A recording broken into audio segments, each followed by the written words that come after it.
वकील बहू।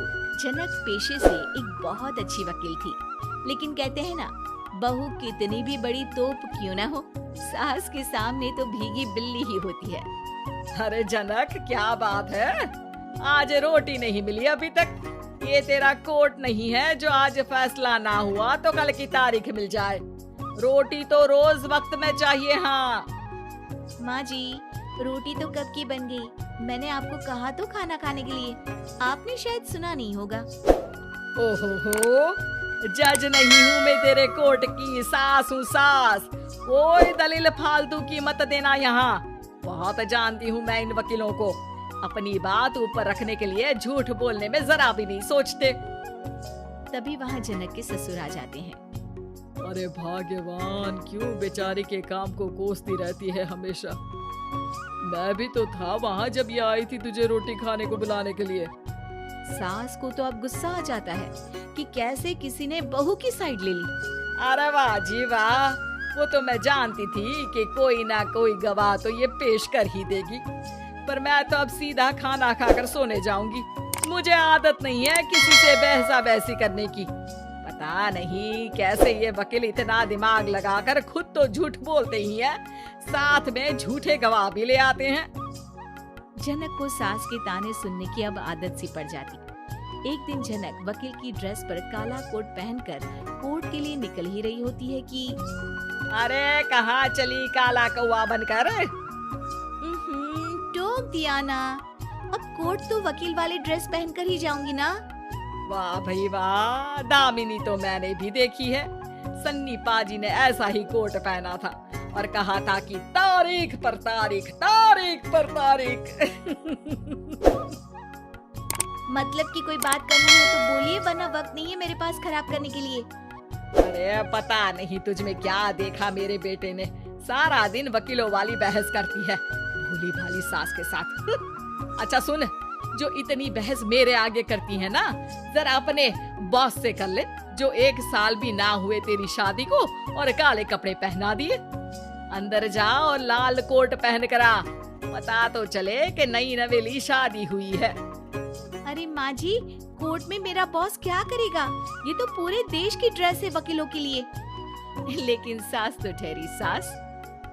अच्छा, तो कोई जरूरत नहीं है 2-4 साल कोर्ट जाने की। शादी थोड़ी पुरानी हो जाए तब इजाजत दे दूंगी मैं तुझे काले कपड़े पहनने की। अब क्या था, मन मारकर जनक को लाल रंग का कोट पहनकर कोर्ट जाना पड़ता है। उसके जाने के बाद आहा, बढ़िया, ये पूरे देश की ड्रेस की बात करने वाली। अरे पहना दिया ना लाल कोट। अब सास आए दिन या तो जनक को उसके काम का ताना देती या फिर उसका काम छुड़वा देने की धमकी। तंग आकर एक दिन जनक पति से कहती है, मैं सोच रही हूँ कि कोर्ट जाना बंद ही कर दूं। अरे क्यों यार, इतना अच्छा करियर है, क्यों छोड़ने की सोच रही हो? अरे लाल रंग का कोट पहनकर जाना पड़ता है। हर बात पर सास ताना देती है कि वकील तेज होते हैं, सवाल जवाब करते हैं, झूठी दलीलें देते हैं। अरे तो ठीक है ना, वो जो कहती है अपनी समझ से कहती है, लेकिन तुमको तो पता है ना कि सच्चाई क्या है। जनक को पति की बात से हौसला मिलता है कि तभी घर पर कुछ लोग आ जाते हैं। अरे आइए आइए पंच साहब, कैसे आना हुआ? अरे भाई साहब, सुना है कि आपकी बहू वकील है। तभी वहाँ सास आ जाती है। हाँ है तो, लेकिन क्या हुआ, फिर कहीं बहस कराई क्या? अरे हम तो खुद दुखी है उसके व्यवहार से। अरे भाभी जी, आपको तो पूरा मोहल्ला जानता है कि आप कितना बोलती है। फिर हम यहाँ बहू रानी की कोई शिकायत नहीं, बल्कि अपनी परेशानी लेकर आए हैं। ससुर जी खुश हो जाते हैं। हाँ हाँ, मैं भी बहू को बुलाता हूँ। जनक वहाँ आती है, सबको नमस्ते करके बैठ जाती है। बहू रानी, हमारे गांव में बड़ी मुसीबत आ गई है। अब तो पूरे गांव की जिम्मेदारी मानो तुम्हारे कंधों पर है। अरे ना ना, इससे तो घर की जिम्मेदारी पूरी नहीं होती, ये गांव की जिम्मेदारी क्या लेगी? भाभी जी, आप चुप हो जाओ, यहाँ पढ़े लिखे लोगों की बात हो रही है। आप जाओ, जरा रसोई से सबके लिए चाय लेकर आओ। मैं कॉफी लूंगी। हाँ हाँ, वकील साहिबा के लिए कॉफी। सास सर पैर सब पटक कर वहाँ से निकल जाती है। बहू, गांव में पानी नहीं आ रहा है, पड़ोसी राज्य ने हमारा पानी रोक रखा है। इसका मामला तो बड़े कोर्ट में चलेगा पंच जी, लेकिन ऐसा क्यों? वो राज्य हम लोगों से पानी के पैसे मांग रहा है। अब आधे गांव में पानी की सप्लाई खत्म हो गई है बहुरानी। अच्छा पंच साहब, बात गांव की है तो मैं जरूर केस लड़ूंगी। यहाँ एक बार फिर सास की एंट्री हो जाती है। अरे वाह जी वाह, ये काम करवा लो, आप हमारी बहू से बहुत अच्छा करती है। मैं हूँ सीधी सादी सास।